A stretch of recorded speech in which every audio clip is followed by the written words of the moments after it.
This video is brought to you by Zoetis. Discover more about our antimicrobial solutions for meat and poultry processing at zoetisus.com/food safety.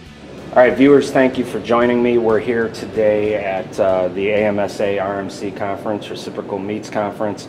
I'm here with Lynn Knipe, editorial board member of the National Provisioner, good friend and good resource of the Provisioner, and from Ohio State, the Ohio State. Sorry, I always forget about that. Even though I was in sports, I should know better. But Lynn, thanks for joining me today and doing this short little Q&A.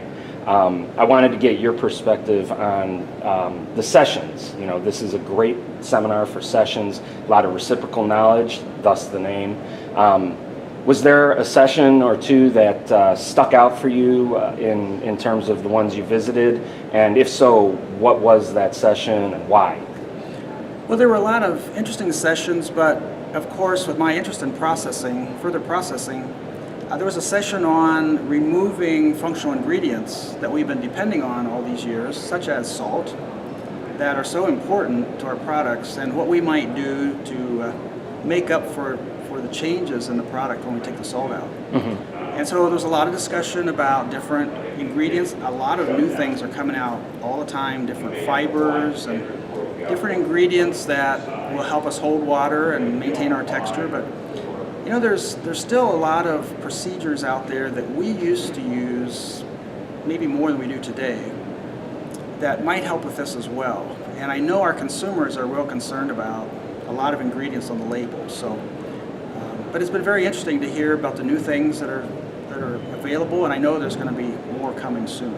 Yeah. So technology is advancing, but we can't forget about the things that have worked in the past. Is kind of what you're saying. Okay. Talk about some of the processes that are still out there that you just mentioned. Maybe we don't use as much. That could be a supplement or a substitution, if you will, for some of these ingredients. Well, of course, the ingredient that I think there's the most interest in replacing would be salt. Uh-huh. And of course, and consumer demand is pushing for that. We may not need to reduce it as much as we were told at one point, but that's a whole other topic for another video. Yeah. But we've got pre-rigor processing, which we use a lot in the industry for fresh sausage. Mm-hmm. But there's no reason why we couldn't use it to add binding capacity for cooked sausages. Okay. A lot of companies are using pre-blending, but I know we could go back to some of that technology.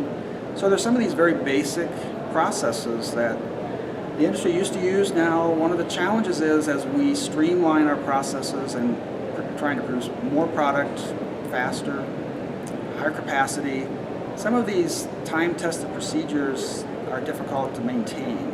So that's the challenge for the large industry. I was going to say, what was the downside to some of those processes? So thank you for answering that before I even asked the question. So are these processes pretty universal? You mentioned sausage, but things like deli meat, where you're seeing a lot of reduced sodium, or some of the hams out there, or even think about any other further processed meats. Right. Are they pretty universal? Obviously, pre-blending you're not going to necessarily be able to do with some other things, but are they pretty universal processes? Yes, and when I say sausage, maybe I should have said processed meats. Okay. And maybe sausage and processed meats. All of these concepts, it's all about extracting myosin and protein, increasing water holding capacity, and salt is very important. But there's other things we can do that will help us to do the same thing with less salt. Okay, excellent. Is there anything else you wanted to add on to that point before we wrap it up here? Not that I can think of. All right. Well, thanks for your time, Lynn. I appreciate it, and thanks for the insight as always. And we'll see you down the road. You're very welcome. Thank you.